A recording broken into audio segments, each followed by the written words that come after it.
হ্যাঁ, আজকে আমরা একটা নতুন চ্যাপ্টার শুরু করব।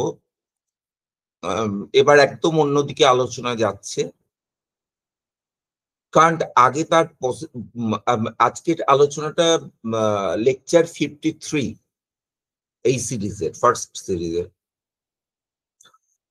এখন এবার একটু সাম আপ করে নিয়ে বলছি। কান্ট কি করলেন যে একভাবে বলে নিয়ে আগে তারপর আরেকভাবে বলবো, যে বই ওয়াইজ বলবো, আগে বক্তব্য ওয়াইজ বলি। যে প্রথমে তার পজিটিভ থিসিসটা বলে নিলেন, তার এপিস্টেমোলজিতে তার পজিটিভ থিসিসটা কি, এবং কান্টের এপিস্টেমোলজি থেকে তোমরা খেয়াল করে দেখবে তার মেটাফিজিক্সকে আলাদা করা যায় না। এটা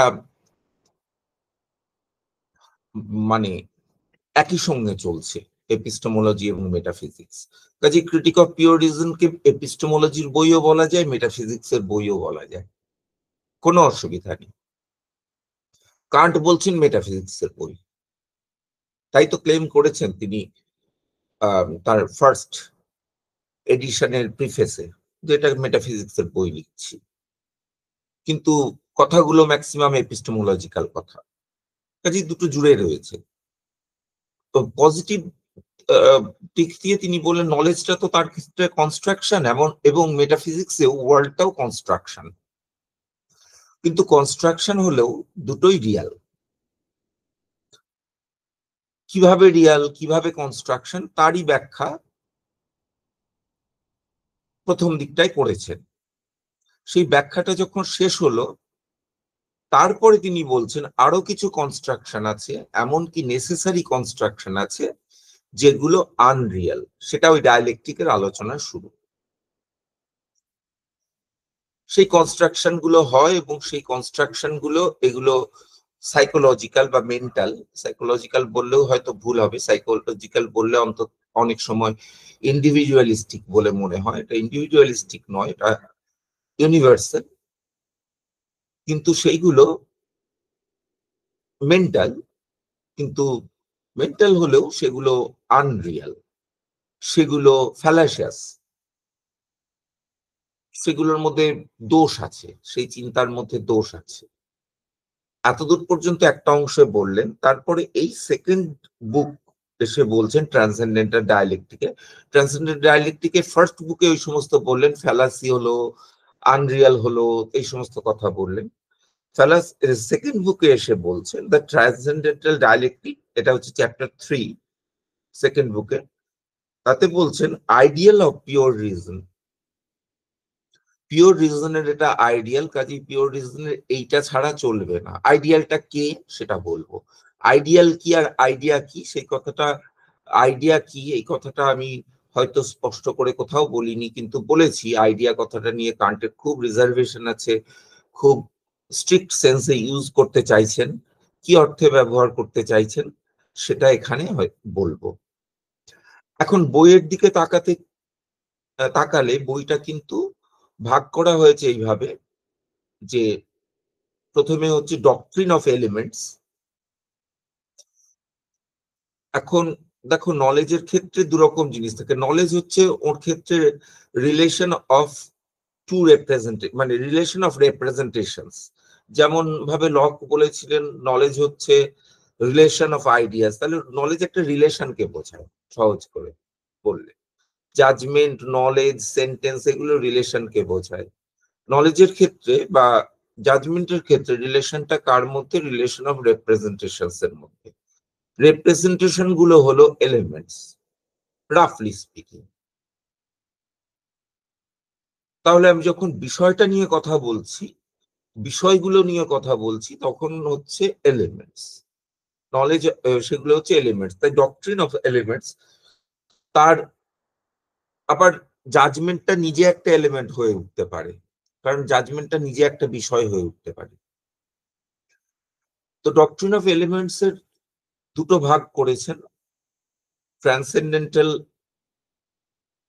এস্থেটিক, এটা একটা ভাগ, যেখানে উনি এক্সপিরিয়েন্স নিয়ে আলোচনা করছেন, এবং ট্রান্সেন্ডেন্টাল ডায়ালেকটিক, যেখানে তিনি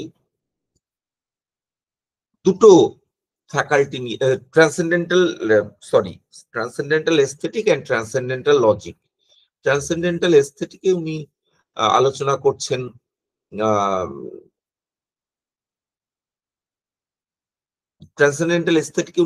করছেন এক্সপিরিয়েন্স নিয়ে, ট্রান্সেন্ডেন্টাল লজিকে উনি আলোচনা করছেন কনসেপ্টস অ্যান্ড জাজমেন্টস নিয়ে।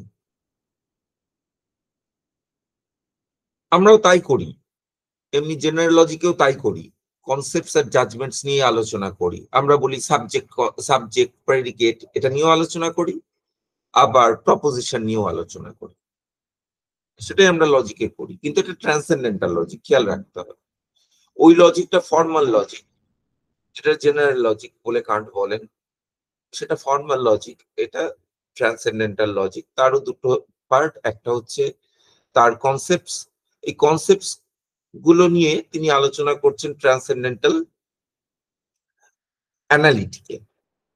ট্রান্সেন্ডেন্টাল লজিকেরই যেটা একটা পার্ট, সেখানে এই কনসেপ্ট নিয়ে আলোচনা করছেন। এবং ট্রান্সেন্ডেন্টাল সেটা কি দিয়ে পাওয়া যায়? সেটা আন্ডারস্ট্যান্ডিং দিয়ে পাওয়া যায়। এক্সপিরিয়েন্সটা যেমন সেন্সিবিলিটি দিয়ে পাওয়া যায়, এটা আন্ডারস্ট্যান্ডিং দিয়ে পাওয়া যায়। এখানে কিন্তু আমরা জেনারেলের আলোচনায় ঢুকে পড়লাম, এস্থেটিকে আমরা পার্টিকুলারের আলোচনায় ছিলাম, এখানে জেনারেল আলোচনা। এখন এই জেনারেল এলিমেন্ট অফ জাজমেন্ট, সেইগুলোটা নিয়ে আলোচনা করা হচ্ছে। সেটার আবার দুটো পার্ট আছে, পার্টিকুলার মানে এলিমেন্ট গুলো, মানে কনসেপ্ট গুলো, আর জাজমেন্ট গুলো, দুটো পার্ট আছে। এই জন্য তিনি কখনো বলেছেন, মানে তিনি আন্ডারস্ট্যান্ডিং কে কখনো বলেছেন দ্য ফ্যাকাল্টি অফ কনসেপ্ট, আবার কখনো বলেছেন দ্য ফ্যাকাল্টি অফ জাজমেন্ট, দুটোই বলেছেন। ওটা কনসেপ্টও দেয়, আবার জাজমেন্টও তৈরি করে। ওর দুটো কাজ, আরো কাজ আছে, সেগুলো তোমাদের সাথে জায়গায় জায়গায় আলোচনা করেছি, কিন্তু এখন আর বলছি না, তার ভিতর ঢুকছি না। এখন এই যে জাজমেন্ট নিয়ে যখন আলোচনা করছে, তার একটা অংশ যে জাজমেন্ট গুলো নলেজ দেয়, সেই অংশটার আলোচনা কিন্তু ট্রান্সেন্ডেন্টাল অ্যানালিটিকে। কিন্তু যে জাজমেন্ট গুলো নলেজ দেয় না, রাদার যে ইনফারেন্স গুলো, জাজমেন্ট থেকে আবার ইনফারেন্স হয়, যে ইনফারেন্স গুলো নলেজ দেয় না, বা যে জাজমেন্ট গুলো নলেজ দেয় না, সেটার আলোচনা হচ্ছে ডায়ালেকটিকে। সেখানে নলেজ পাবো না, সেখানে ফ্যালাসি হয়, কিন্তু সেখানে খুব ইম্পর্টেন্ট সেই জাজমেন্ট গুলো, সেই জন্য সেটা নিয়ে আলোচনা করেছেন। এবং বইয়ের সবচেয়ে বড় অংশটা হচ্ছে ট্রান্সেন্ডেন্টাল ডায়ালেকটিক, এবং এটা রাদার কম পড়া হয়। এবং তারপরে একটা ছোট অংশ আছে বইয়ের, সেটা হচ্ছে ট্রান্সেন্ডেন্টাল ডক্ট্রিন অফ মেথড। সেটা বইয়ের একটা ছোট অংশ। এই ট্রান্সেন্ডেন্টাল ফিলসফি কি কি দিকে যেতে পারে তার একটা রূপরেখা তিনি করেছেন, এবং তিনি মনে করেছেন যে এই জায়গাগুলো ভবিষ্যতে করা যেতে পারে। এবং তিনি জায়গায় জায়গায় এমন কথা বলেছেন, তোমরা একদম ফার্স্ট ইন্ট্রোডাকশনের লাস্ট প্যারাগ্রাফটা যদি পড়ো, সেখানে পাবে যে আমি তো শুধু মোটা দাগে মেইন প্রিন্সিপাল গুলো বলছি, এবার খুব সহজ কাজ লোকের কাছে দিয়ে গেলাম। সেই সহজ কাজটা কি?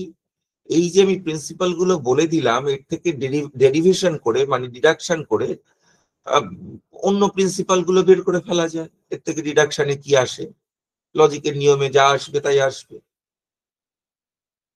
তো সেই কাজটা তিনি করে যেতে পারেন, সেটা দিয়ে গেছেন, এবং বলেছেন সেগুলো তো কাজটা কঠিন কিন্তু লিমিটেড।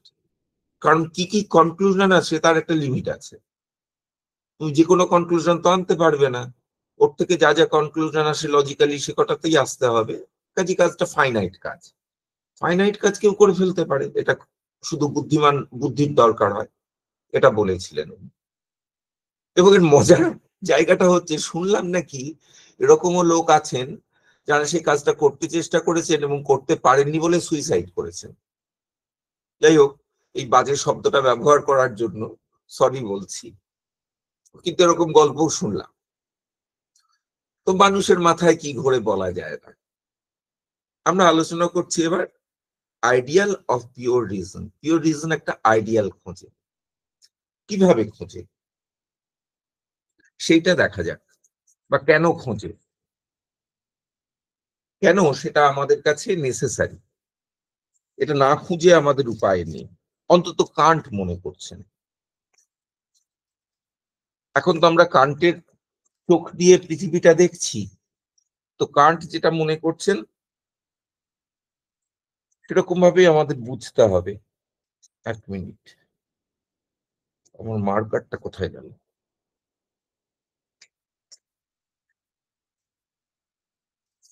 হাতের কাছেই তো ছিল, পালালো কোথায়?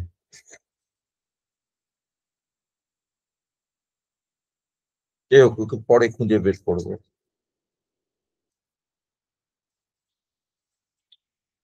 হ্যাঁ, সেটা কিভাবে করলেন উনি? পেয়েছি।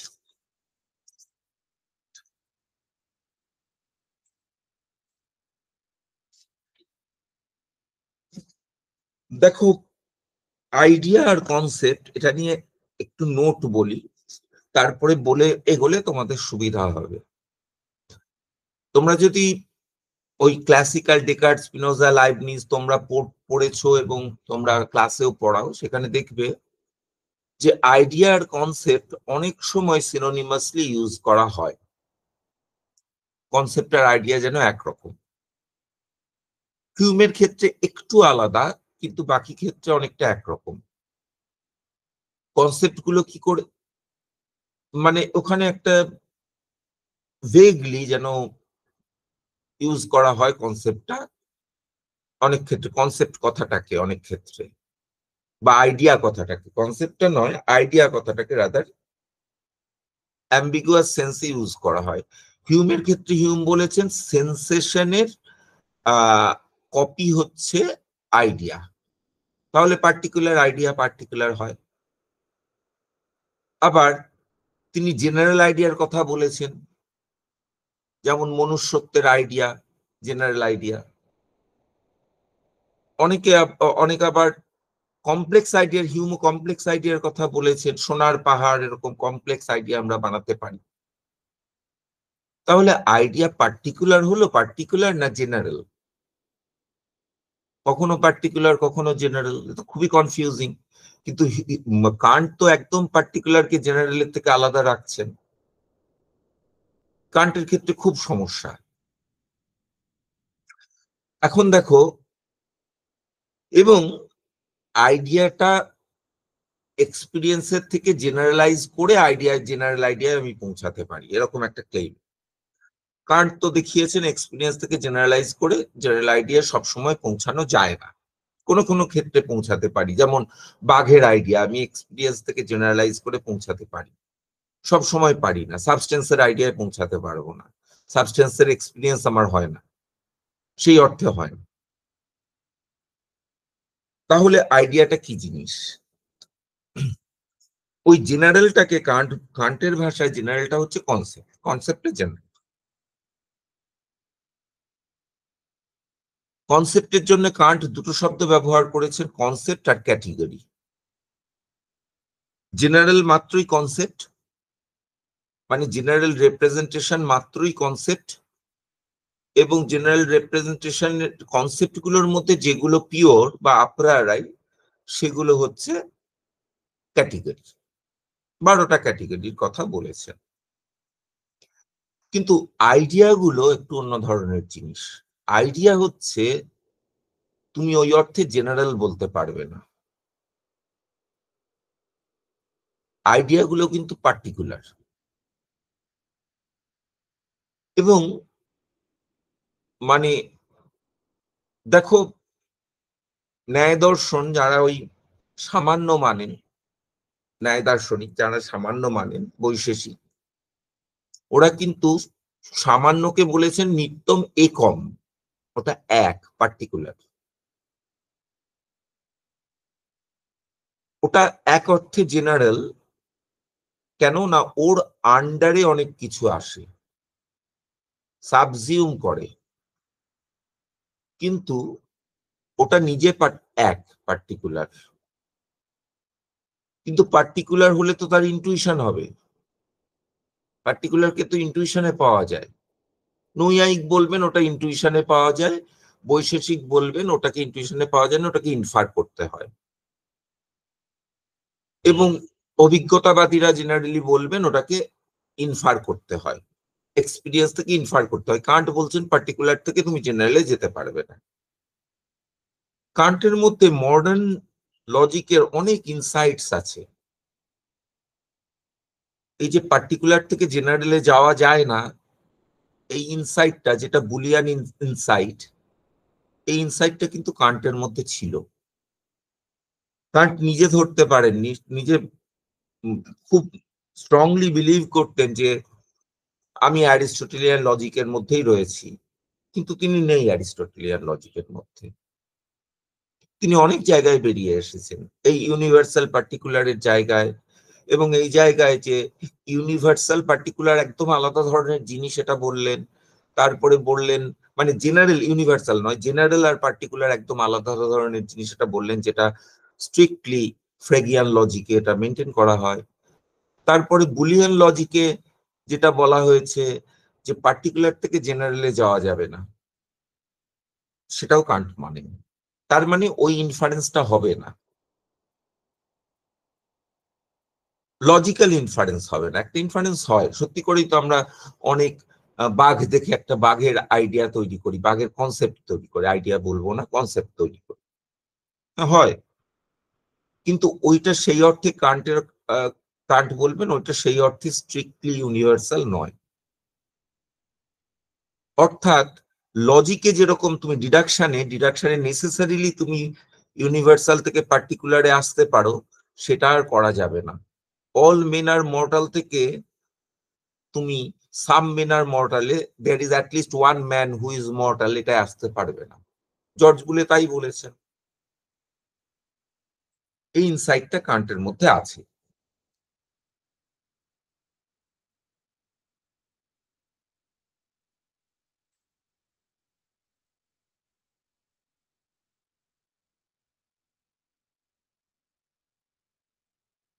এখন কান্ট যাকে আইডিয়া বলছেন, সেটা অনেকটা প্লেটোনিক আইডিয়ার সাথে মেলে, প্লেটোর আইডিয়ার সাথে মেলে। কেন? আইডিয়াটা ওয়ান, পার্টিকুলার।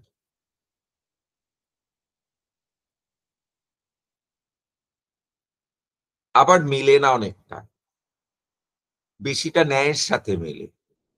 আইডিয়াটা পার্টিকুলার কিন্তু অনেক আনুগত, মানে কনসেপ্টটা পার্টিকুলার কিন্তু অনেক আনুগত। এই মানে আমার কথাটা একটু কনফিউজিং হলো। মানে প্লেটোনিক আইডিয়াটা অনেকটা নৈয়ায়িক আইডিয়ার সাথে মেলে। আইডিয়াটা এক কিন্তু অনেক আনুগত, অনেকে থাকে।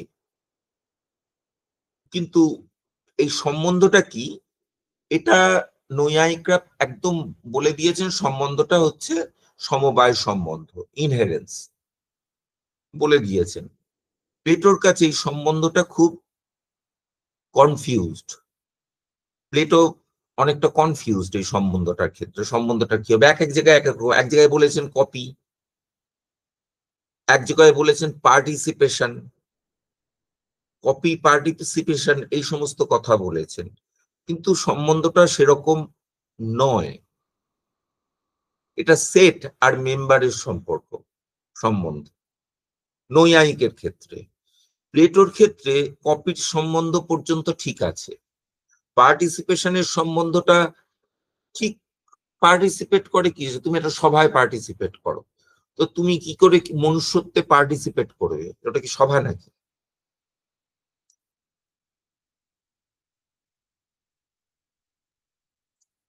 পার্টিসিপেশন কথাটা খুব ভালো যায় না।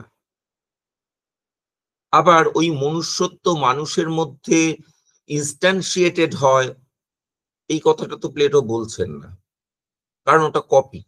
কপিতে তো অরিজিনাল ইনস্ট্যান্সিয়েটেড হয় না।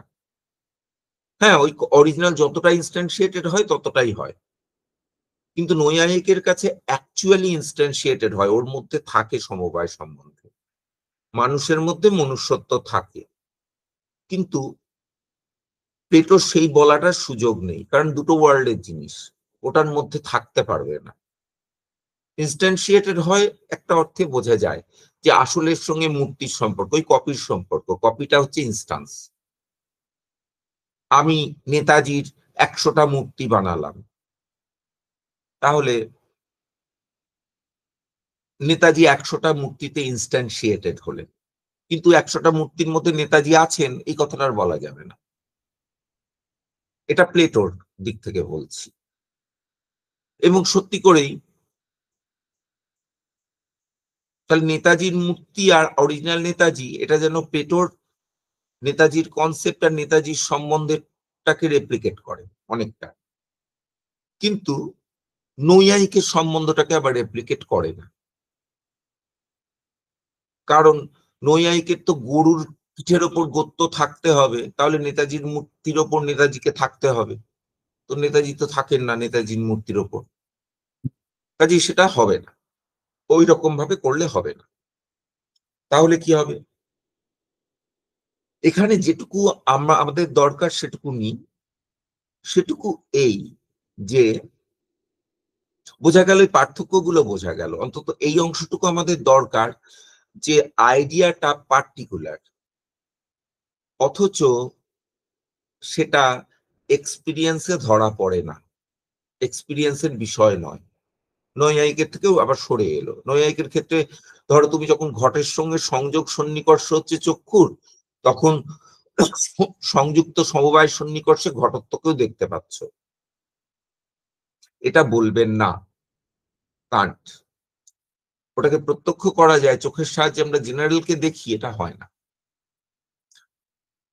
কাজে সরে আসছে। ওইখানে অনেক বেশি প্লেটনিক, ওটা পার্টিকুলার এবং ওটা এক্সপিরিয়েন্সের বিষয় নয়, এই দুটো জায়গা মিলল, প্লেটনিক। ওই অর্থে এই এই সূক্ষ্ম পার্থক্যগুলো মাথায় রাখতে হবে, এই অর্থে উনি আইডিয়া কথাটাকে ব্যবহার করেছেন। কারণ যদি তুমি গডের আইডিয়া ধরো, গডের আইডিয়া জেনারেল আইডিয়া নয়, অনেক গড আছে আর একজন আইডিয়াল গড আছে, গডত্ব আছে, এরকম ব্যাপারটা নয়, একটাই গড আছে, থাকলে যদি থেকে থাকে, অর্থাৎ কনসেপ্টটা ওয়ানকে রিপ্রেজেন্ট করে, ওটা কনসেপ্ট নয়, ওটা আইডিয়া। কনসেপ্ট অনেককে রিপ্রেজেন্ট করে, আইডিয়া এককে রিপ্রেজেন্ট করে। এই জন্য এমপিরিসিস্টরা যে অর্থে আইডিয়া কথাটাকে ব্যবহার করেছেন সেটা নিয়ে কান্টের এত আপত্তি, কারণ আইডিয়াটাকে অনেক সময় কনসেপ্ট অর্থে ব্যবহার করেছেন, কিন্তু কান্ট একদম কনসেপ্ট অর্থে ব্যবহার করছেন না। কনসেপ্টের অনেক ইনস্টান্স হয়, অনেকে ব্যবহৃত হয় কনসেপ্টটা, জেনারেল, সহজ কথায় জেনারেল, কিন্তু আইডিয়াটা জেনারেল নয়, পার্টিকুলার। আবার কান্টের ফিলসফিতে পার্টিকুলারকে জানার উপায় হচ্ছে ইনটুইশন বা এক্সপিরিয়েন্স, কিন্তু আইডিয়ার কোনো ইনটুইশন হয় না। তাহলে এটা একটা অদ্ভুত জিনিস, তার ইনটুইশন হয় না, আবার সেটা কনসেপ্টও নয়, তাই সেটা আইডিয়া, আরেক ধরনের জিনিস। সেটা এবার আমরা সেই ডোমেনটায় ঢুকছি।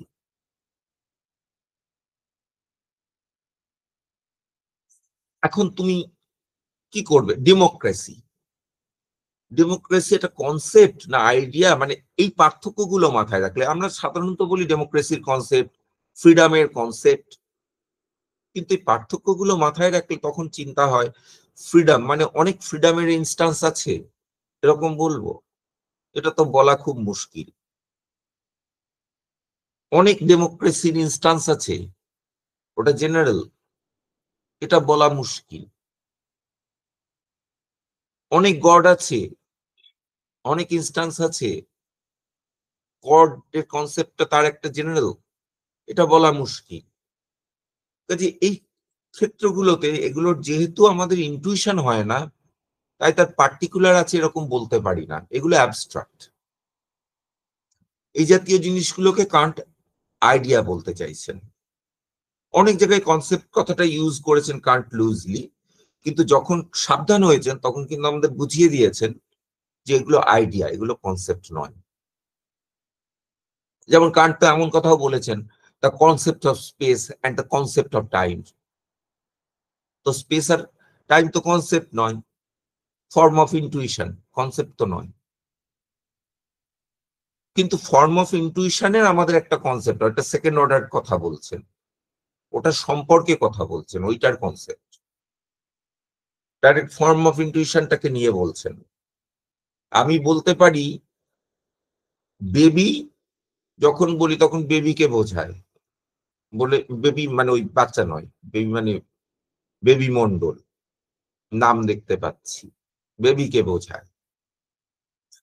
কিন্তু আমি যখন বলি যে আমার বেবির কনসেপ্ট আছে, তখন ওই বেবি মন্ডলকে বোঝায় না, বেবি মন্ডল সম্পর্কে একটা সেকেন্ড অর্ডার থটকে বোঝায়।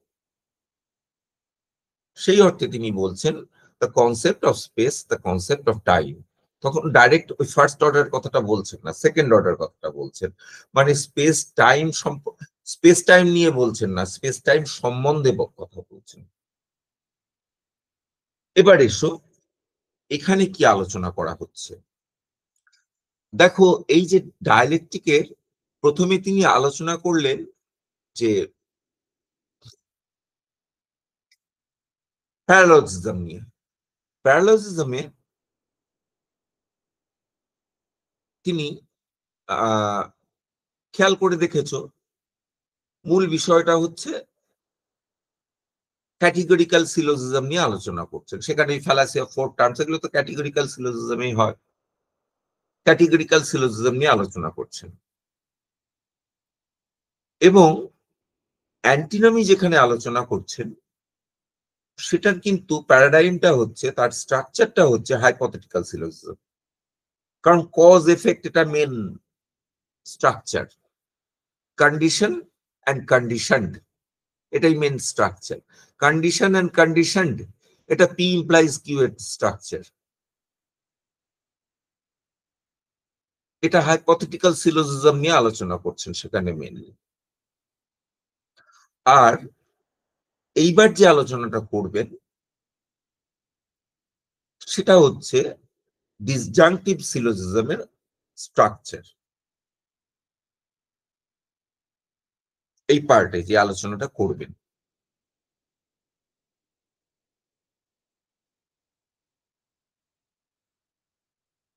মেইন আলোচনা শুরু হচ্ছে, তোমরা বুঝতেই পারছো, গড একটা প্রথম আলোচনার বিষয় হবে, আরো আলোচনা আসবে। মেইন আলোচনার বিষয়টা হচ্ছে গড।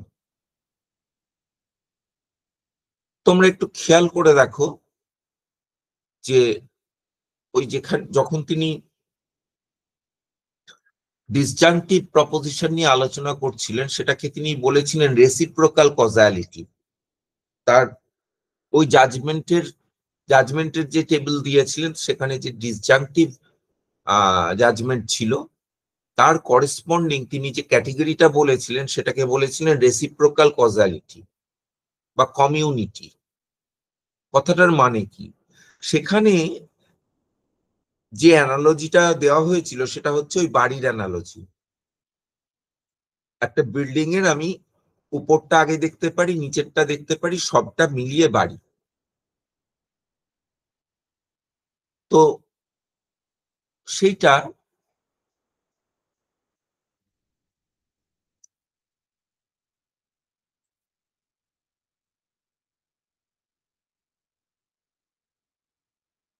কেন ডিসজাংশন?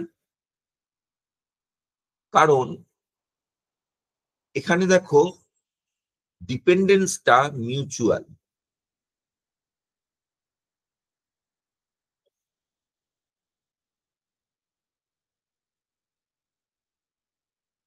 ওই ক্ষেত্রে ডিপেন্ডেন্সটা যেখানে হাইপোথেটিক্যাল, সেখানে ডিপেন্ডেন্সটা ওয়ান ওয়ে, পি থাকলে কিউ হবে। এখানে মিউচুয়াল কেন? যেখানে বলি পি অর কিউ, তার মানে পি হবে যদি কিউ না হয়, আবার কিউ হবে যদি পি না হয়। দুটোই দুটোর উপর ডিপেন্ডেন্ট, দুদিক থেকে হয়। এটা সম্ভবত কান্ট ইমপ্লিকেশন আর ডিসজাংশনের ইকুইভ্যালেন্সটা জানতেন না। পি ইমপ্লাইজ কি Q equivalent to is equivalent to not p or q, এটা জানতেন না সম্ভবত কান্ট, এই ইকুইভ্যালেন্সটা জানতেন না কান্ট, তার কথা থেকেই এটা প্রমাণিত হয়। এই ইকুইভ্যালেন্সটা জানলে এই দুটোকে এরকম ভাবে আলাদা করে দেখা মানে জোর দিতেন না যে এই দুটো আলাদা ধরনের জিনিস, ওই দুটোকে ইকুইভ্যালেন্ট করে দেওয়া যায় এটা তিনি জানতেন না। আমরা ইনফার করছি, জানতেন না বলে আমরা মনে করছি, তার কারণ তিনি এই দুটোকে আলাদা করে বলছেন। তার দৃষ্টিতে এটা যে ওই ইনফারেন্সের স্ট্রাকচারটা এরকম হবে যে পি এর ওপর ডিপেন্ড করে কিউ হয়, তাহলে ওয়ান ওয়ে রিলেশন, কিন্তু ডিসজাংশনের ক্ষেত্রে বোথ ওয়ে রিলেশন। পিটা হবে যদি কিউ না হয়, কিউটা হবে যদি পি না হয়, এবং যদি ডিসজাংশনকে আরো আরো জুড়ে যাও তাহলে সবগুলো P Q R S T, পিটা হবে যদি কিউ আর এস টি না হয়, এরকম ভাবে মানে বাকিগুলোর উপর ডিপেন্ডেন্ট। ঠিক যেমন বাড়ির একটা অংশ বাকি অংশটার উপর, বিল্ডিং এর একটা অংশ বাকি অংশগুলোর উপর ডিপেন্ডেন্ট, কোনো ওয়ান ওয়ে ডিপেন্ডেন্স নেই। যে কোনো একটা অংশকে বাদ দিলে ওই বিল্ডিংটা আর ওই বিল্ডিং থাকবে না, অন্য বিল্ডিং হতে পারে। আমি বিল্ডিং এর ওপর তলাটা ভেঙে ফেললাম, তাহলে একটা অন্য বিল্ডিং হলো, ওই বিল্ডিংটা আর ওই বিল্ডিং থাকলো না, তাহলে পুরোটার উপর ডিপেন্ডেন্ট। আমি যে কোনো জায়গা থেকে শুরু করতে পারি, কিন্তু ইমপ্লিকেশনের ক্ষেত্রে আমি একদিক থেকে শুরু করে আরেক দিকে যেতে হবে, আর কোনো উপায় নেই। এবার দেখো, কান্ট মনে করছেন যে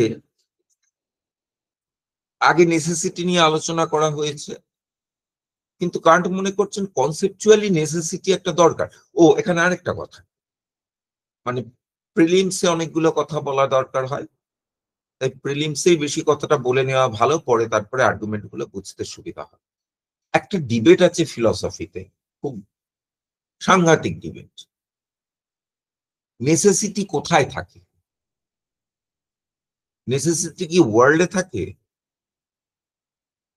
যদি তুমি কৃপকিকে জিজ্ঞাসা করো, কৃপকিকে জিজ্ঞাসা করলে কৃপকি বলবে নেসেসিটি ওয়ার্ল্ডে থাকে, water is necessarily H2O, gold is necessarily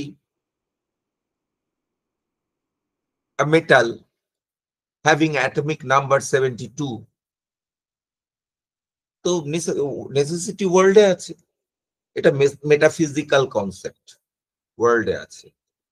এবার কান্টকে জিজ্ঞাসা করো নেসেসিটি কোথায় থাকে? কান্ট বলছেন ওর তো জগতের সঙ্গে সম্বন্ধ একটাই, প্রথমে একদম শুরুতেই বলেছেন there is no other way that our reason can have access to the world than through experience, বলেই দিয়েছেন থ্রু ইন্টুইশন, ইন্টুইশন ছাড়া আমাদের ওয়ার্ল্ডের সাথে কোনো যোগাযোগ নেই। এবং তারপরের প্রপোজিশনটা হচ্ছে, তারপরের প্রেমিসটা হচ্ছে যেটা উনি হিউমের কাছ থেকে পেয়েছেন, অনেকবার আমরা আলোচনা করেছি, there is no necessity in experience, এক্সপিরিয়েন্সে কোনো নেসেসিটি নেই। এর থেকে কি ফলো করে? There is no necessity in the world, তার মানে in the external world, external ওয়ার্ল্ডে কোনো নেসেসিটি খুঁজে পাওয়া যাবে না, অন্তত আমরা খুঁজে পাবো না। হিউম পাননি, কান্টও পাননি। বলছেন ওই পর্যন্ত হিউম ঠিক আছেন। তাহলে নেসেসিটিটা কোথায় পাওয়া যায়? নেসেসিটিটা পাওয়া যায় জাজমেন্টে। তাহলে কান্টের কাছে নেসেসিটিটা কিন্তু মেন্টাল, হিউমের কাছেও মেন্টাল, হিউমের কাছে সাইকোলজিক্যাল, কান্টের কাছে সাইকোলজিক্যাল নয়, ট্রান্সেন্ডেন্টাল। দুটোর মধ্যে পার্থক্য আছে। সাইকোলজিক্যাল হলে সেটা ট্রু নেসেসিটি হবে না, এক্সপেকটেশন হয়ে যাবে। কান্ট বলেছেন, আমরা একটু আগেই পড়ে এসেছি, আগের লেকচারই শুনে এসেছি, ওই নেসেসিটি দিয়ে তো হবে না। কিন্তু এই নেসেসিটিটা হচ্ছে ট্রান্সেন্ডেন্টাল, ট্রান্সেন্ডেন্টাল হয় পিওর, পিওর হয় আপ্রারায়, আপ্রারায় হওয়ায় এটা স্ট্রিক্টলি ইউনিভার্সাল এবং নেসেসারি, উল্টোটা হতে পারে না।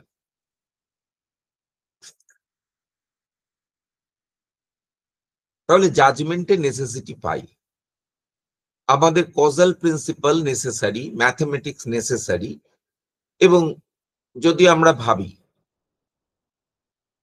ট্রায়াঙ্গেলের 3 কোণের সমষ্টি 180 ডিগ্রি, এটা একটা নেসেসারি জাজমেন্ট হিসাবে নেসেসারি।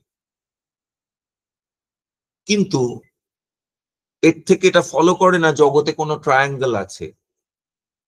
ট্রায়াঙ্গেলের এক্সিস্টেন্সটা নেসেসারি নয়। এবং কান্ট, ওই যে বললাম মডার্ন লজিকের অনেক কিছু আছে, আমরা মডার্ন লজিকে জানি যে ইউনিভার্সাল জাজমেন্ট গুলোকে, ইউনিভার্সাল প্রপোজিশন গুলোকে, প্রপোজিশনের স্ট্রাকচার আসলে হাইপোথেটিক্যাল স্ট্রাকচার। অল মেন আর মর্টাল মানে কি? বুলিয়ান ইন্টারপ্রিটেশনের পরে আমরা জানি কথাটার মানে হচ্ছে if there is man then he is mortal. এটা মানে ইফ দেন হাইপোথেটিক্যাল, ওখানে কোনো এক্সিস্টেন্স প্রিসাপোজড হচ্ছে না। কান্ট ঠিক সেই কথাটা বলছেন।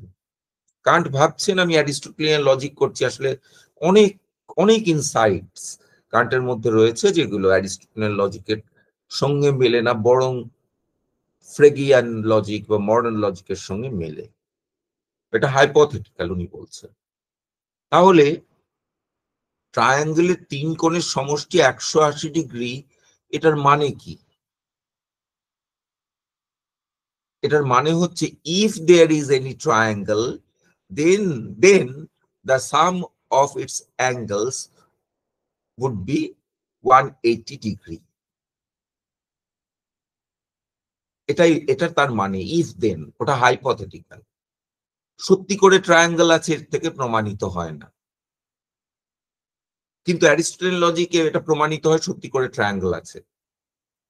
কান্ট বলছেন এ তো অদ্ভুত কথা, এরকম হলে আমরা তো আর কোনো কথা বলতে পারবো না। কান্ট পয়েন্টটা ধরেছিলেন যে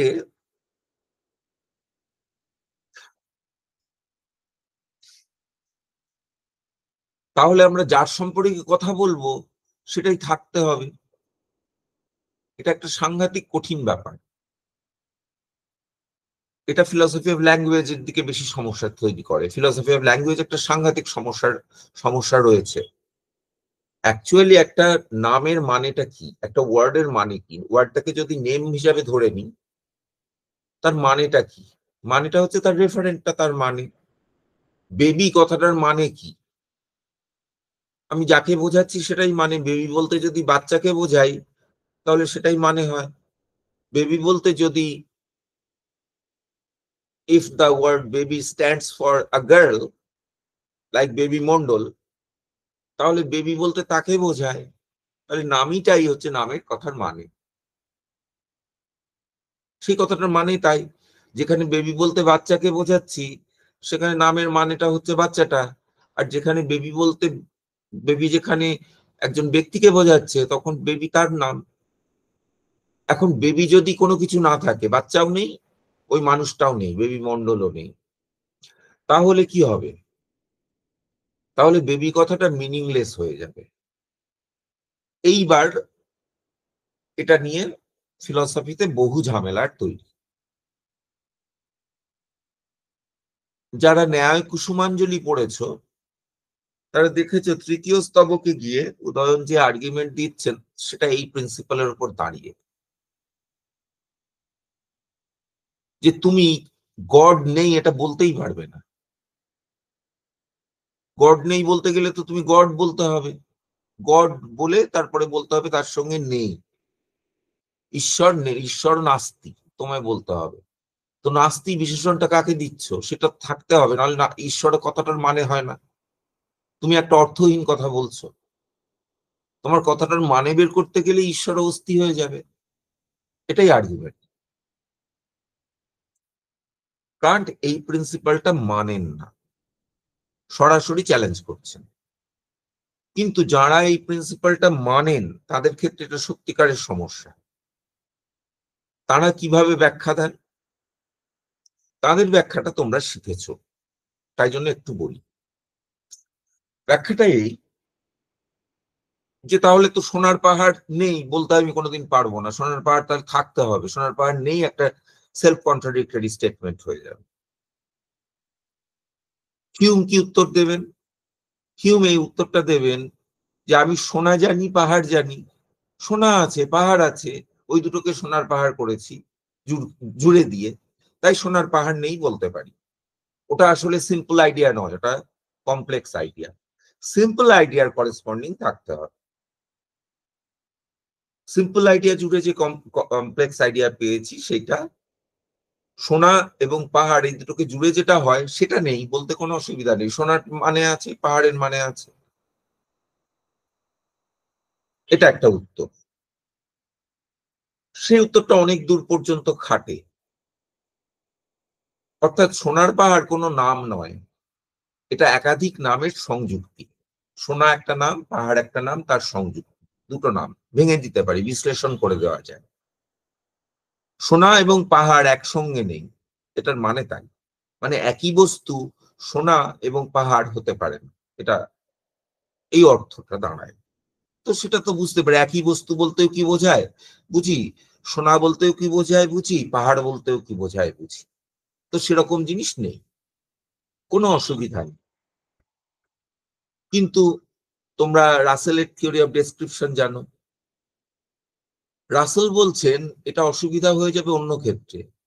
সোনা জেনারেল, একই বস্তু কথাটা জেনারেল, পাহাড় কথাটা জেনারেল, কিন্তু the present king of France এই কথাটা তো একটা বস্তুকে বোঝায়, জেনারেল নয়, পার্টিকুলার। এবার কি করবে তুমি? রাসেলের উত্তরটাও তোমরা জানো, আমি উত্তরটা ডিটেলে যাচ্ছি না। অসাধারণ একটা উত্তর দিয়েছেন, যার জন্য এখনো আমরা সেটা পড়ি। উত্তরটা এই যে ওখানে একটা বস্তু নেই, ওইটাকে ভেঙে ফেলা যায়। আসলে এইটা বেনথাম প্রথম এই রাস্তাটা দেখিয়েছিলেন, একে বলা হয় কনটেক্সচুয়াল ডেফিনেশন। কনটেক্সচুয়াল ডেফিনেশন মানে কি? আগে তুমি ভাবছিলে একটা কমপ্লেক্স ওয়ার্ডকে ভেঙে তার পার্ট ওয়ার্ডে ভেঙে দেব,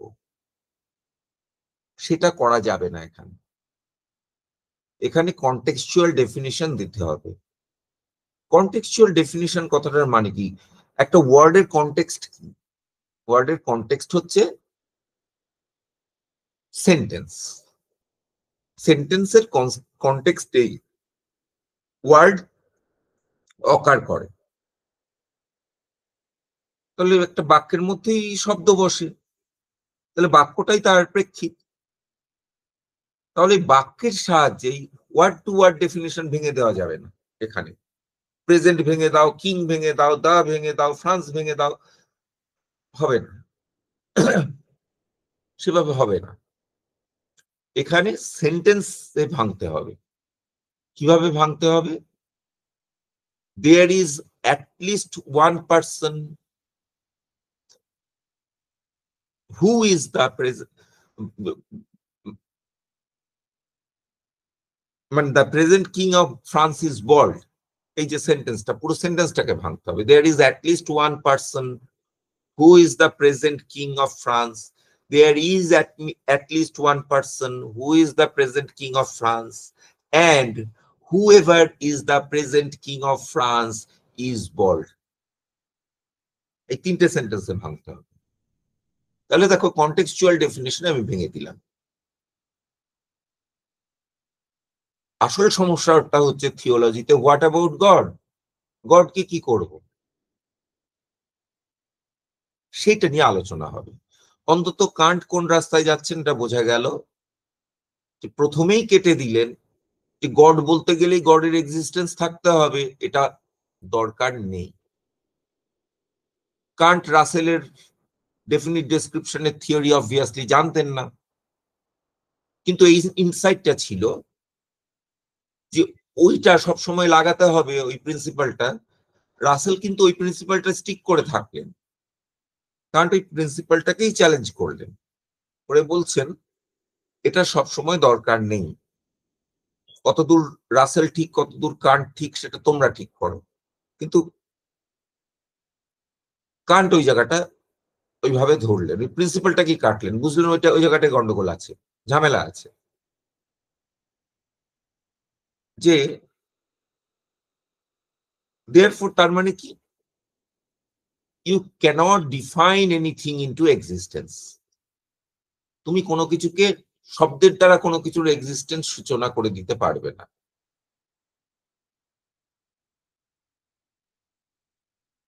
সেটা যদি হতো তাহলে আমরা কল্পনায় কত কিছু ভাবি,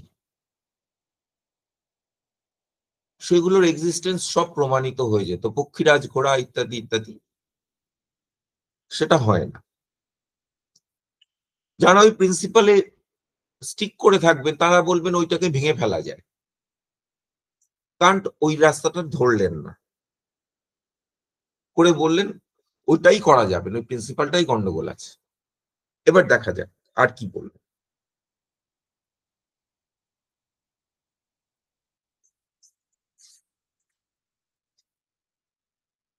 কান্টের অনেক মানে এখানে অনেক সমস্যা আছে। দেখো, প্রেডিকেট নিয়ে অনেকগুলো কথা বলেছেন কান্ট।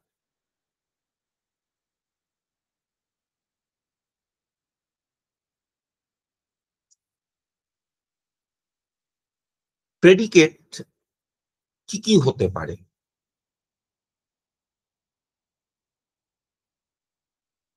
উনি পজিটিভ প্রেডিকেট মানেন, নেগেটিভ প্রেডিকেট মানেন,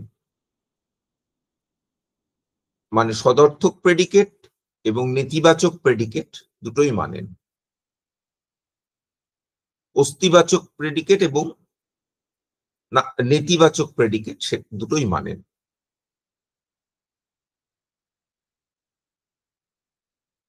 কথাটার মানে কি, কি এমন নতুন কথা বললেন? বললেন কথাটার মধ্যে অনেক সূক্ষ্মতা আছে। সূক্ষ্মতা এই যে,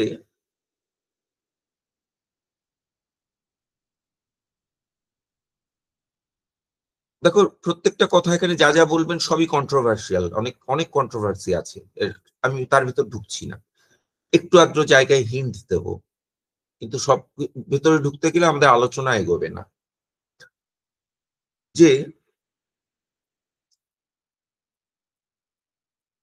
আমরা সাধারণত মনে করি কি, ভারতীয় দর্শনে একটা ঝগড়া আছে নৈয়ায়িক আর মানে মীমাংসক আর নৈয়ায়িকের মধ্যে, বা বেদান্তি আর অদ্বৈত বেদান্তি আর নৈয়ায়িকের মধ্যে। অন্ধকার কি পদার্থ, খুব ইম্পর্টেন্ট কান্টের ক্ষেত্রে এই ডিবেটটা। আমাদের কাছে যখন এই ডিবেটটা পড়ি তখন মনে হয় একটা বাজে ডিবেট, অন্ধকার কি পদার্থ, অন্ধকার অন্ধকার দ্রব্য কি দ্রব্য নয়, এটা নিয়ে ডিবেট। তো অদ্বৈত বেদান্তি বলবেন অন্ধকার দ্রব্য, মানে মীমাংসকরা বলবেন অন্ধকার দ্রব্য, নৈয়ায়িক বলবেন অন্ধকার দ্রব্য নয়, আলোকের অভাব।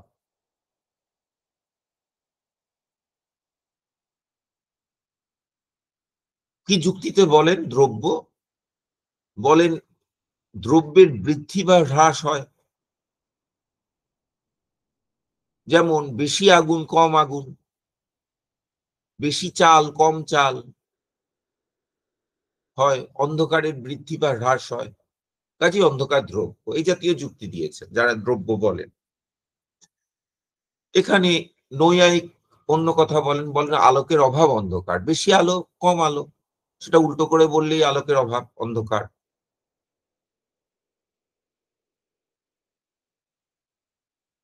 এখন অ্যাবসেন্সটা কি জাতীয় জিনিস এটা নিয়ে একটা প্রচন্ড ঝামেলার জায়গা আছে। একসময় রাসেল অ্যাবসেন্সকে সদ্বস্তু বলতেন, নৈয়ায়িকরাও অ্যাবসেন্সকে সদ্বস্তু বলেন, যদিও অন্ধকারকে অ্যাবসেন্স বলে, কিন্তু অ্যাবসেন্সটাও সৎ, দ্রব্য নয়, সৎ। অ্যাবসেন্সটা সৎ বস্তু, তার প্রত্যক্ষ হয়, কারণ সপ্ত পদার্থের মধ্যে একটা পদার্থ হচ্ছে অভাব পদার্থ। সেরকম অভাব পদার্থ এক সময় রাসেলও মানতেন।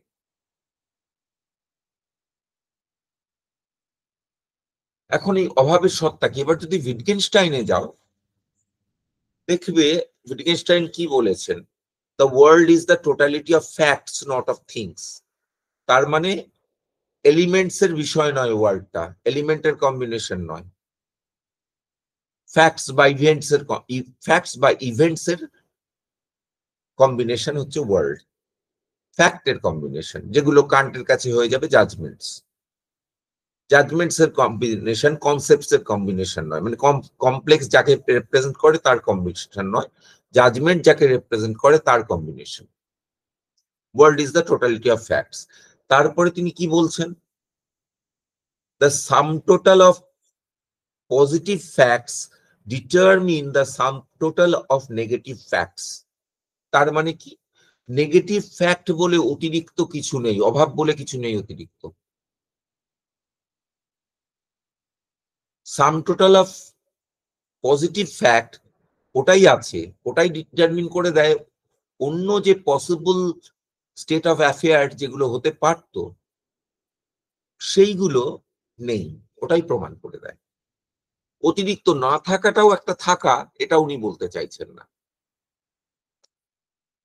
কিন্তু নৈয়ায়িককে দেখলে না থাকাটাও একটা থাকা, অভাবের থাকা।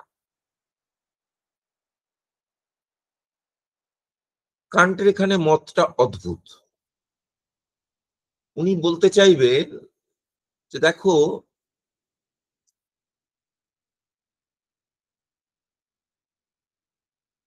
ওকে বলতে হবে যে তার মানে আমরা কি পেলাম, এবার ফ্যাক্টের লেভেলটা ভুলে যাও।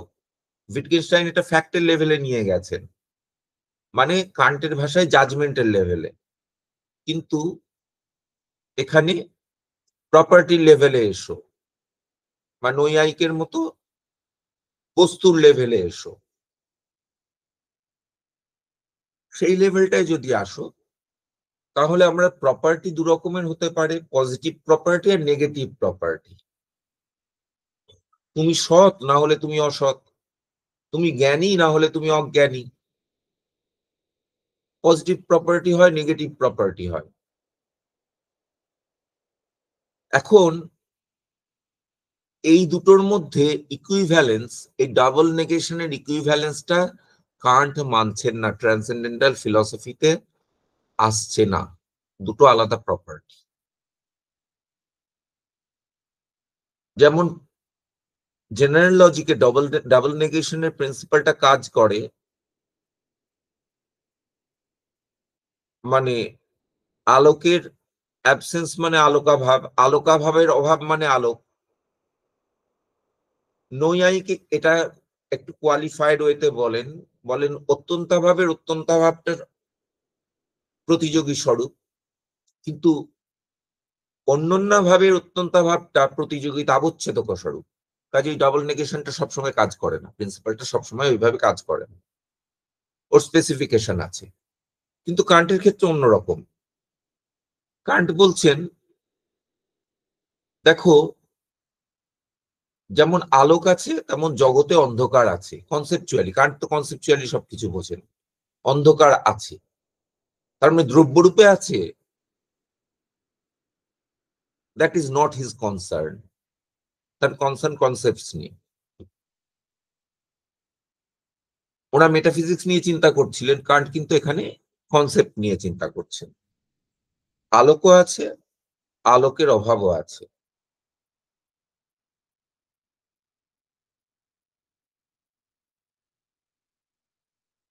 এখন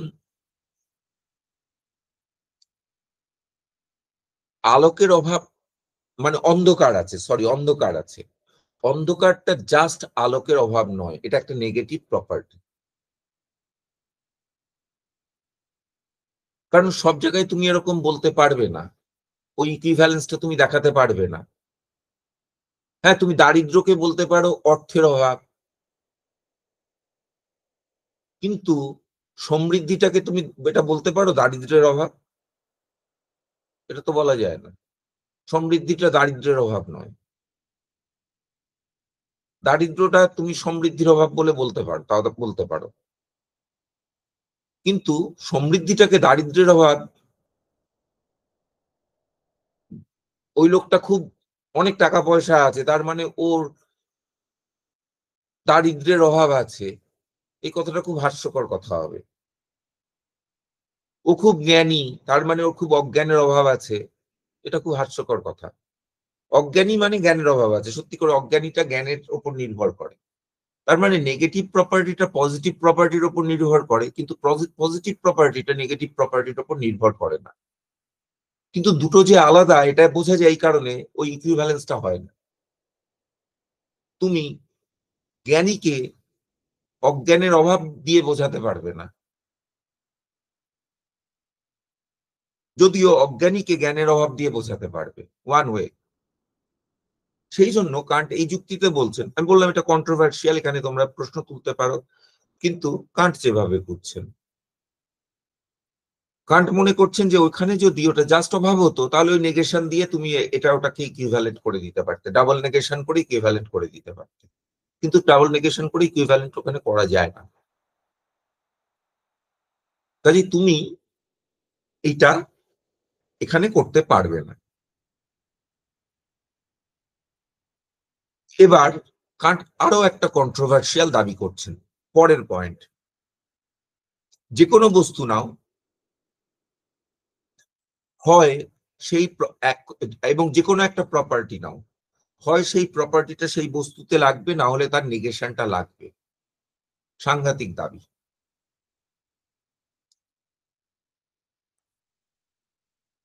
তাহলে যে কোনো একটা বস্তু নাও এক্স, হয় সেটা এফ হবে অথবা নট এফ হবে।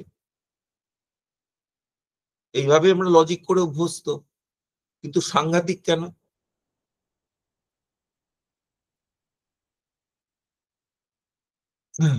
সাংঘাতিক এই কারণে, আমাদের গিলবার্ট রাইল আমাদের ক্যাটেগরি মিস্টেক শিখিয়েছিলেন না? সেখানে তার মানে তুমি যে কোনো বস্তু নাও, হয় সুরেলা হবে কিংবা অসুরেলা হবে, বা বেসুরো হবে। সুরেলা আর বেসুরো, P not F not F, যে কোনো কিছু সুরেলা হবে অথবা বেসুরো হবে। টেবিলটা হয় সুরেলা হবে নাহলে বেসুরো হবে। কি ধরনের কথা এটা? এটার মানে কি? টেবিলটা হয় সুরেলা হবে নয় বেসুরো হবে। কিন্তু কান্ট মনে করছেন এরকম, যে কোনো প্রপার্টি, সেটা হয় সেই প্রপার্টিটা কিংবা তার নেগেশন কোনো বস্তুতে লাগবে। এইবার তাহলে আমাদের কনসেপচুয়ালি আমরা ভাবতে বাধ্য যে এমন একটা বস্তু থাকতে হবে যার ক্ষেত্রে কোনো নেগেটিভ প্রপার্টি লাগবে না, কিন্তু সব পজিটিভ প্রপার্টি লাগবে। এরকম একটা বস্তু থাকা সম্ভব, এটা আমাদের ভাবতে বাধ্য। এটা না ভেবে আমাদের উপায় নেই। সব পজিটিভ প্রপার্টি গুলো লাগলো, সব এ থেকে জেড পর্যন্ত সব লাগলো, কিন্তু not A, not B, not C, এগুলো কোনোটাই লাগলো না। এরকম একটা বস্তু থাকতে পারে, থাকতে পারে, এই পর্যন্ত। কিন্তু কোথায় সমস্যাটা হয়? তাহলে এটা একটা থাকতে পারে মানে রেগুলেটিভ, এটা আমাদের থটের একটা রেগুলেটিভ প্রিন্সিপাল, কিন্তু ওটাকেই কনস্টিটিউটিভ ভেবে নিলেই গন্ডগোল করে ফেললে, মানে ওইটা আছে যেই বললে ওই গন্ডগোল ফেলবে। উনি এরপর কিছু পরে আমরা আলোচনা করবো, আজকের লেকচারে আর হবে না, কারণ আজকে প্রিলিমস বলতেই এতটা সময় লেগে গেল যে আমরা আর্গুমেন্ট গুলোর ভেতর ডাইরেক্টলি ঢুকতে পারছি না। তার মানে এতদূর পর্যন্ত আমরা বুঝতে পারলাম যে এটা আমরা ভাবতে বাধ্য যে সব পজিটিভ প্রপার্টি যুক্ত বস্তু, কারণ বস্তুর গায়ে হয় পজিটিভ প্রপার্টি কিংবা নেগেটিভ প্রপার্টি লাগবে, কিন্তু এমন একটা বস্তু থাকার সম্ভাবনা অবশ্যই থাকবে যেটার সব পজিটিভ প্রপার্টি আছে, কোনো নেগেটিভ প্রপার্টি নেই। এই সম্ভাবনাটা কোনোভাবেই লজিক্যালি উড়িয়ে দেওয়া যায় না। কিন্তু তার অ্যাকচুয়ালিটির কথা ভাবলেই সেখানে কিন্তু ওই রেগুলেটিভকে কনস্টিটিউটিভ বলে ভাবার যে দোষ হয় সেই দোষটা ঘটবে, আরো দোষ ঘটবে। কি কি দোষ ঘটবে কার্ট আর্গুমেন্ট গুলোর মধ্যে গিয়ে বলছেন, এবং বলছেন থিওলজির এই দোষ, এটাই থিওলজির দোষ। ওই রেগুলেটিভটাকে কনস্টিটিউটিভ বলে কনফিউজ করছে। দেখা যাক কিভাবে করছে। কিন্তু যে যে স্টেপ দিয়ে কার্ট যাচ্ছেন সেগুলোর মাঝে মাঝেও প্রশ্ন করা যায়। আমরা যেমন প্রশ্ন করছি যে যে কোনো কিছুর ক্ষেত্রে হয় পজিটিভ প্রপার্টিটা কিংবা নেগেটিভ প্রপার্টিটা লাগবে, এটা খুবই কোয়েশ্চেনেবল। তাহলে টেবিলটা হয় সুরেলা হবে, না হলে বেসুরো হবে। তো কি কোনটা লাগবে বলো? আচ্ছা,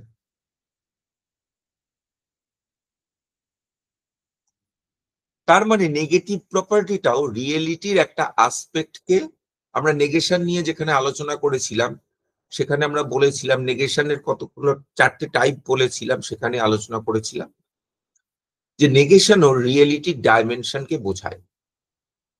কিন্তু তার সঙ্গে এটাও বলেছিলাম, মানে বলেছিলাম মানে আমি বলিনি, কান্টের কথা অনুসারে বলেছিলাম। বলেছিলাম বলে আমি এখন যা যা কথা বলবো তার মানে হচ্ছে কান্ট বলেছিলাম। আমরা বলেছিলাম যে নেগেশনটা সবসময় একটা পজিটিভ কিছুর ওপর নির্ভর করে। তার মানে সপ্রতিযোগিক, অভাব সপ্রতিযোগিক, এই কথাটা কিন্তু কান্ট সবসময় মানছেন। কিন্তু অভাব একটা স্বতন্ত্র রিয়েলিটি,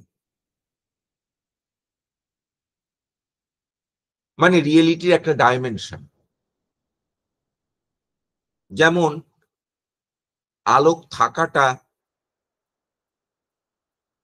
আলো থাকা, আলোটা যেমন একটা ডাইমেনশন রিয়েলিটির, তেমন অন্ধকারটাও রিয়েলিটির একটা ডাইমেনশন, যদিও সেটা আলোকের উপর ডিপেন্ড করে। কিন্তু ওটা জাস্ট আলোকের অভাব নয়, যেভাবে উইটগেনস্টাইন বলতে চাইবেন।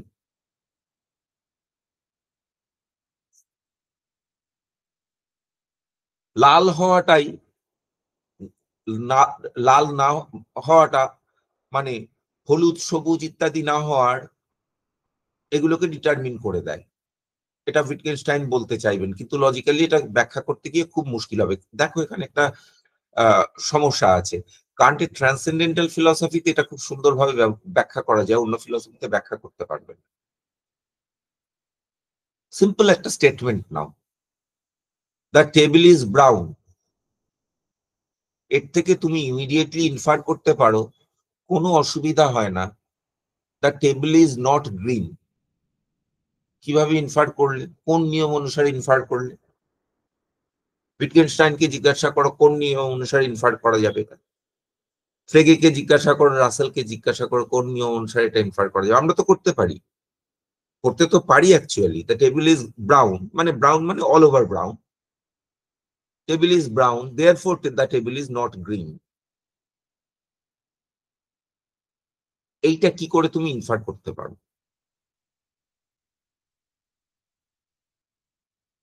তুমি সঙ্গে সঙ্গে বলবে আমাকে কাউন্টার করে, আমি একটা জেনারেল প্রিন্সিপাল থেকে মানে এটাকে ইনফার করতে পারি, what ever is brown is not green, table is brown therefore table is not green.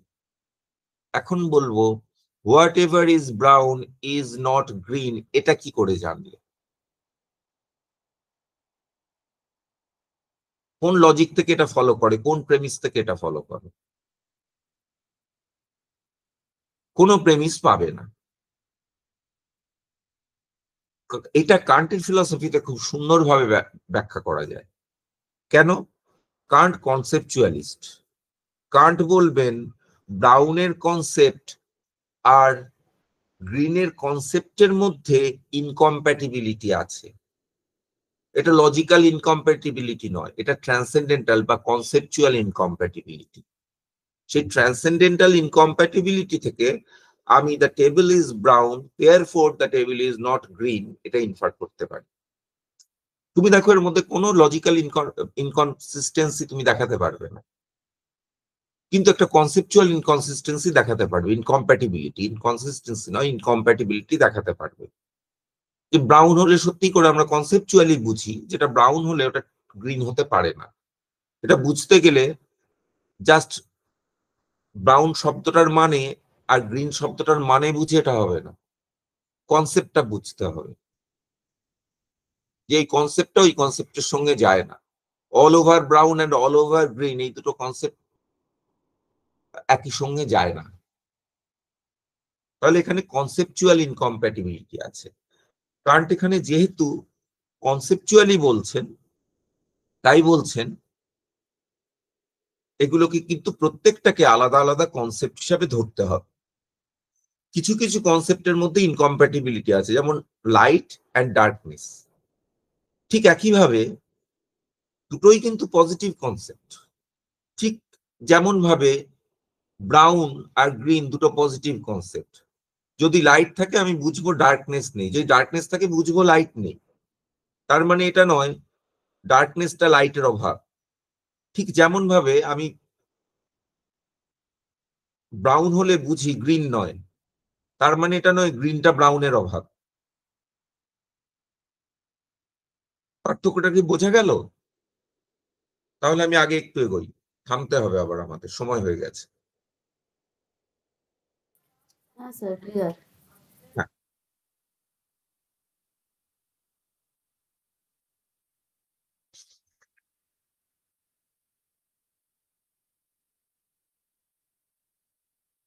তাহলে একটা জিনিসের মধ্যে আমরা এটা ভাবতে বাধ্য যে একটা জিনিসের মধ্যে যত কম নেগেটিভ প্রেডিকেট অ্যাপ্লাইড হবে সেটা তত বেশি রিয়াল। এটা কনসেপচুয়ালি আমরা ভাবতে বাধ্য, কারণ তেমন মনে করছেন। তাহলে একটা জিনিস এমন ভাবা যেতে পারে যার মধ্যে একটাও নেগেটিভ কোয়ালিটি নেই এবং সব পজিটিভ কোয়ালিটি আছে, সেটা হাইয়েস্ট রিয়ালিটি।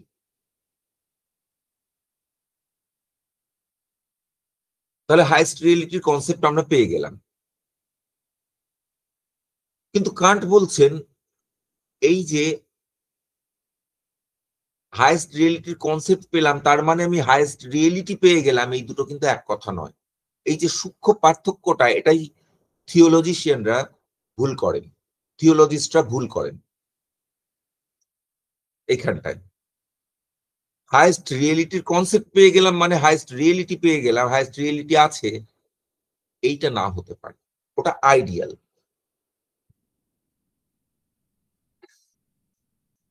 আমাদের এক্সপিরিয়েন্স থিং ইন ইটসেলফ তো দিতে পারেন, এটা আমরা জানি, অ্যাপিয়ারেন্স দেয় শুধু। তাহলে এই এক্সপিরিয়েন্সের মধ্যে হাইয়েস্ট রিয়েলিটি আসতে পারবে না।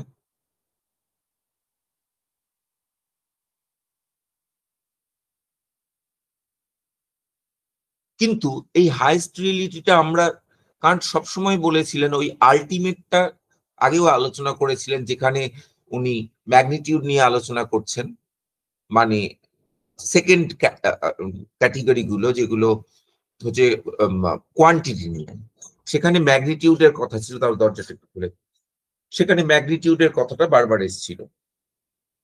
সেখানে বলেছিলেন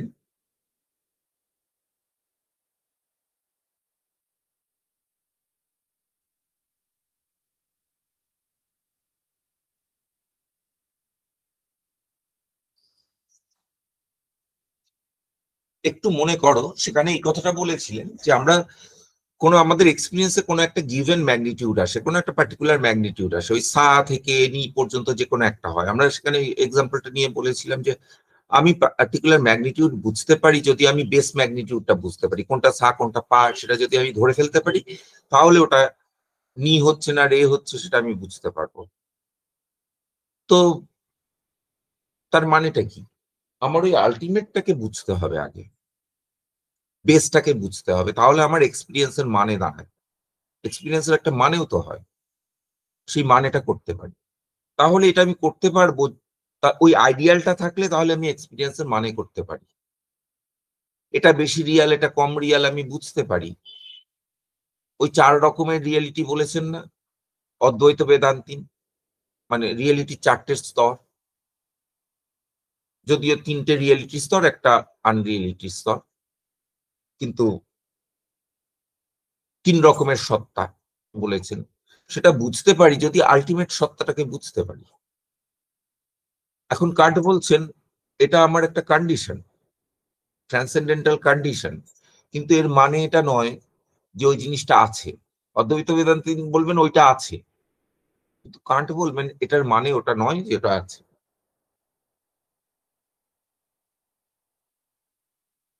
ও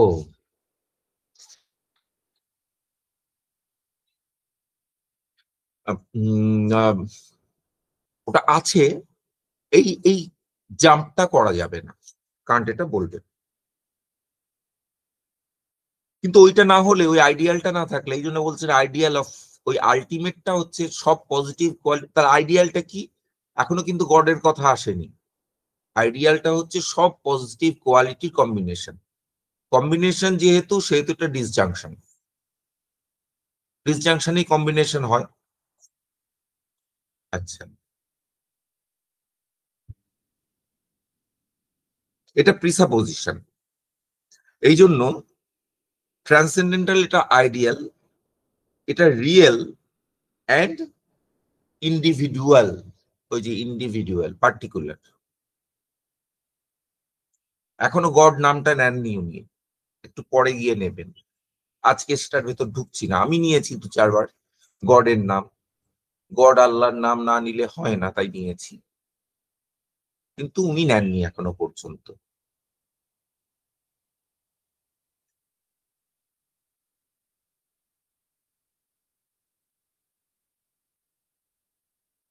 তাহলে আমার পার্টিকুলার এম্পিরিক্যাল অবজেক্টকে বুঝতে গেলে বুঝতে হবে দ্য টোটালিটি অফ অল, ওই প্রিন্সিপাল অনুসারে, যেখানে ম্যাগনিটিউডের প্রিন্সিপাল অনুসারে বুঝেছি, দ্য টোটালিটি অফ অল, মানে position of the totality of all positive properties, এটাকে বুঝতে হবে। কিন্তু সেটা, তার এক্সিস্টেন্স ভাবাটাই কিন্তু কল্পনা মাত্র, সেটা নেই।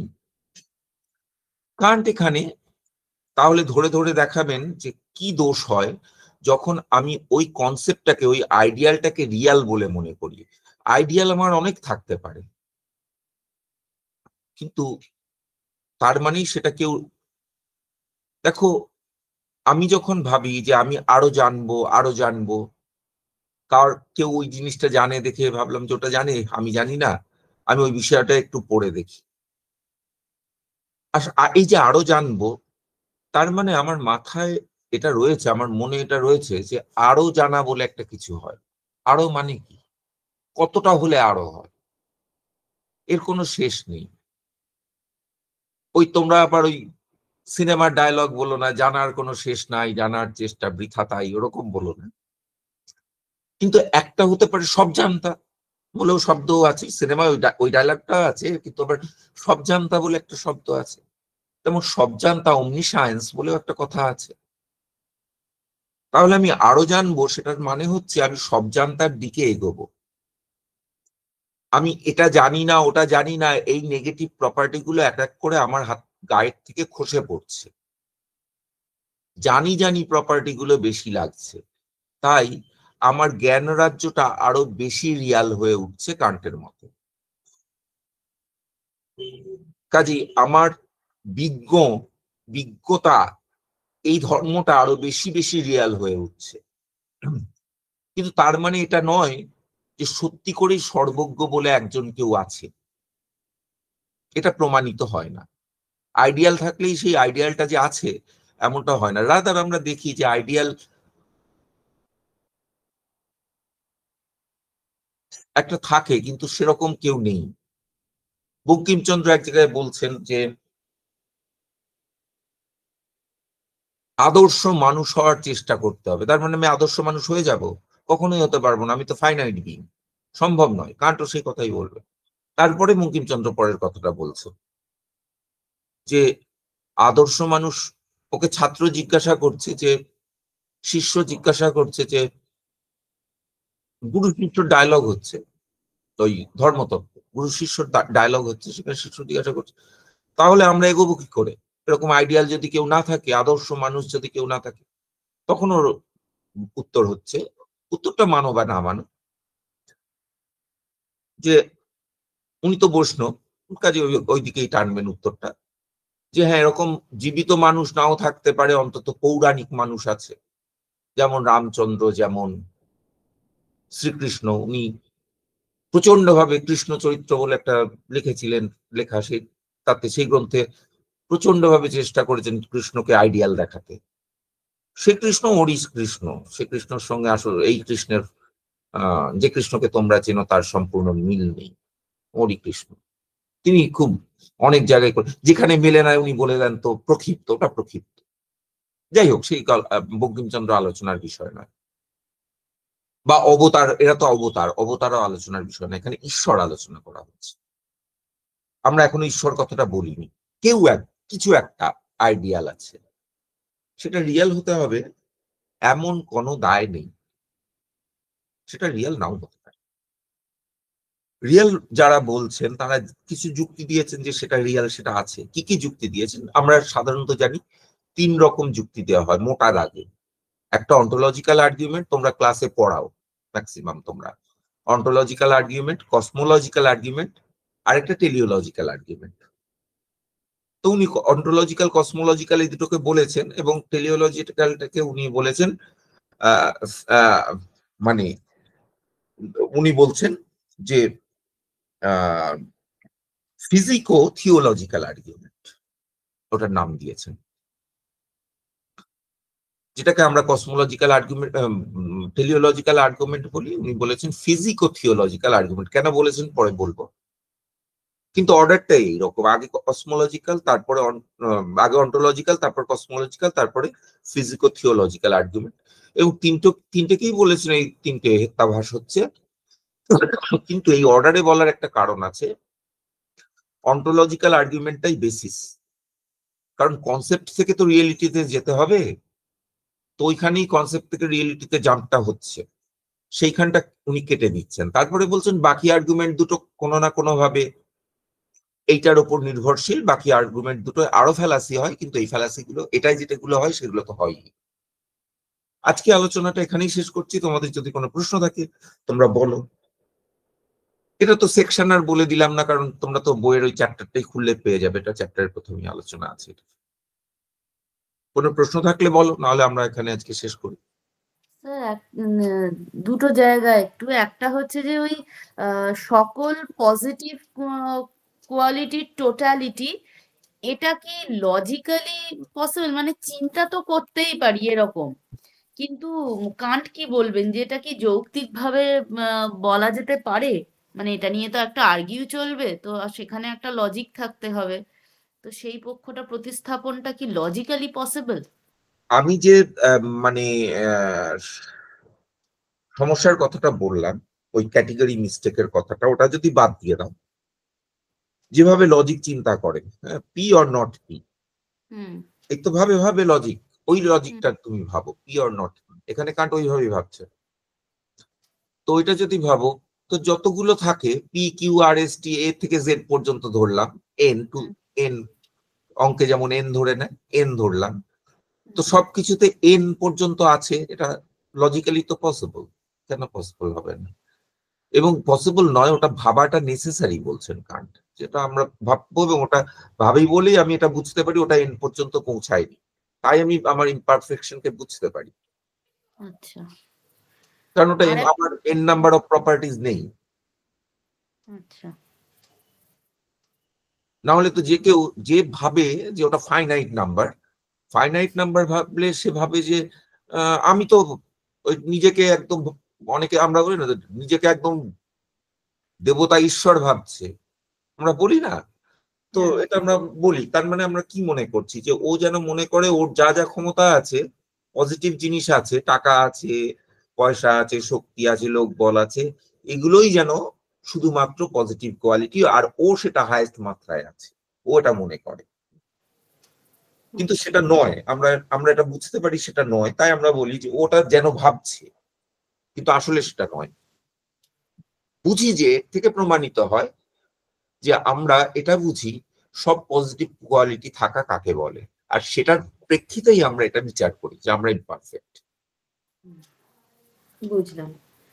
আর একটা জায়গা স্যার, ওই যেখানটা আপনি একটা এক্সাম্পল দিয়ে বললেন যে এই টেবিলটা ব্রাউন, এখন এই টেবিলটা যে গ্রিন নয় সেটা কি করে বুঝবো? সেখানে আমরা একটা ওই জেনারেল প্রিন্সিপাল খাড়া করে বলতে পারি যে আম, মানে যা কিছু পুরোটা ব্রাউন হয় সেটা গ্রিন হয় না। তো এখানে আমার মাথায় একটা এলো যে কেউ যদি এরকম একটা উটকো যুক্তি দেয়, সেখানে জেনারেল প্রিন্সিপাল ক্রিয়েট না করে যদি এরকম উটকো যুক্তি দেয় যে আমি আমার এক্সপিরিয়েন্সে এটাকে পুরোপুরি ব্রাউন পাচ্ছি, এবং সেই এক্সপিরিয়েন্সে গ্রিন বলে আমি যেটা জানি সেটা এখানে পারসিভ করছি না, তাই এটা আমি গ্রিন নয় বলছি। তো এটা তো একটা ব্যক্তির এক্সপিরিয়েন্স স্পেসিফিক হয়ে গেল। তো কেউ এরকম উটকো যুক্তি যদি দেয়, তো দেখো, কান্ট সিস্টেমটা নিয়ে কিভাবে কাটা যাবে তাকে? হ্যাঁ, তাকে কাটা যাবে, কারণ হচ্ছে এখানে আমরা কিন্তু যুক্তির কথা বলছি, এক্সপিরিয়েন্সের কথা বলছি না। এক্সপিরিয়েন্সের ক্ষেত্রে আমরা তো সবসময়, এটা সবসময় খেটে যায় যে আমার দুঃখ হচ্ছে তার মানে সুখ হচ্ছে না, আনন্দ হচ্ছে না, আমার ঝগড়া করার ইচ্ছা হচ্ছে না। এক্সপিরিয়েন্সের ক্ষেত্রে সবটাই সব সময় খেটে যাবে, যে কোনো কিছু আর কিছুই হচ্ছে না, ওইটাই হচ্ছে, যেটা এক্সপিরিয়েন্স হচ্ছে সেটাই হচ্ছে, আর কিছু হচ্ছে না, তাই না? এক্সপিরিয়েন্স এখানে কথা হচ্ছে না, যার এক্সপিরিয়েন্স হচ্ছে না। তোমার আমার এখন ব্রাউনের কোনো এক্সপিরিয়েন্স হচ্ছে না, ধরো তোমার সামনে কোনো টেবিল নেই, তাহলে তোমাকে বললাম যে আমি একটা টেবিল সম্পর্কে বললাম, কোনো একটা টেবিল ব্রাউন, তার থেকে তুমি ইনফার করে ফেলতে পারো সেটা গ্রিন নয়। এক্সপিরিয়েন্স দিয়ে তো এটা কাটতে পারবে না, কারণ এক্সপিরিয়েন্সের কথাই এখানে হচ্ছে না। এক্সপিরিয়েন্সের ক্ষেত্রে তুমি তো যে কোনো ক্ষেত্রে বলবে যে আমার যে এক্সপিরিয়েন্সটা হচ্ছে সেটা ছাড়া কিছু হচ্ছে না। এ তো অদ্ভুত, এটা তো অদ্ভুত তাহলে হয়ে যাবে না? রাইট। এই ইনফারেন্সটা আমরা কি করে করতে পারি, সেটাই হচ্ছে প্রশ্ন। খুব স্পষ্ট করে কান্ট এই কথাটা, এই এক্সাম্পলটা বলেননি, কিন্তু এই এক্সাম্পলটা এখানে দেওয়া যেতে পারে, দিলে কান্টকে বুঝতে সুবিধা হয় যে আমরা এটা কি করে করি। এটা আমরা বুঝি যে কনসেপচুয়াল ইনকম্প্যাটিবিলিটি আছে এগুলোর মধ্যে, লজিক্যাল ইনকম্প্যাটিবিলিটি। এখন লজিক্যাল ইনকম্প্যাটিবিলিটি দেখাতে গেলে অনেক কাঠখড় পোড়াতে হবে, এটা নিয়ে পরবর্তী মানে লজিক্যাল পজিটিভিস্টদের প্রচুর আলোচনা আছে এটা নিয়ে। আমি সেটার ভেতর ঢুকছি না, আমি সবটা জানিও না। প্রচুর আলোচনা আছে যেটাখানে লজিক্যাল ইনকম্প্যাটিবিলিটি কি করে তুমি দেখাবে। কান্টের উত্তরটা খুব ক্লিয়ার, কনসেপচুয়াল ইনকম্প্যাটিবিলিটি আছে, ওই কনসেপ্টের সাথে ওই কনসেপ্টে যায় না, মানে ওটা থাকলে ওটা হবে না, এক্সক্লুসিভিটি আছে। Thank you. তাহলে আজকে এখানে শেষ করছি। আশা করি পরের সপ্তাহে কোনো অসুবিধা না থাকলে, ছুটি ছাটা না থাকলে বসতে পারবো। অনেকগুলো আবার ইয়ে পড়েছে, মানে ওই আমাদের বলছি আমাদের